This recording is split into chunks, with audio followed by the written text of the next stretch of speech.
ఏంటి సుబాని ఇవాళ ఎవరు రాలేదేంటి? బక్రాగాళ్ళు ఎవరును? బాబా గారు ఇప్పుడే తెల్లది ఎవరో ఒకడు వస్తాడు బక్రా గారు. అరే బాబా గారు అక్కడ కూర్చున్నారు, మన గురించి రెండు మాట్లాడుదాం పదరా. బాబా గారు బాబా గారు బాబా గారు లారీ క్లీనర్ చేయలేకపోతున్నానండి. నా కష్టాలు ఎప్పుడు తీరుతాయి చెప్పండి. అలాగా, నీ కష్టాలన్నీ పోయినాయి పో. రాబోయే రోజుల్లో నువ్వు ఒక లారీకి ఓనర్ అవుతావు. బాబా గారు ఒక లారీ ఏం సరిపోయిద్దండి, 2 లారీలు చెప్పండి. ముందు ఒక లారీ మెయింటైన్ చెయ్యి, రెండోది నువ్వు చేయలేవులే. అలాగే బాబా గారు, వెళ్ళొస్తా.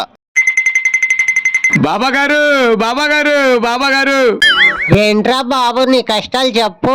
ఏం లేదు బాబా గారు, గుడివాడలో పనులన్నీ నాశనం అయిపోయినాయి బాబా గారు. యూపీ వాళ్ళు వచ్చేసి అన్ని పనులు వాళ్ళే చేసేసుకుంటున్నారు బాబా గారు. మాకు తిండి లేకుండా పోయింది బాబా గారు. ఇప్పుడే ఏమైందిరా? ఇంకా ముందు ముందు చాలా ఉంది. పెళ్లిళ్ళు పేరంతాలు అన్ని వాళ్ళకి ఇచ్చి చేస్తారు. అయితే మా పరిస్థితి ఏంటి బాబా గారు? నీ పరిస్థితి ఏముంది? అంతా యూపీ లేపో.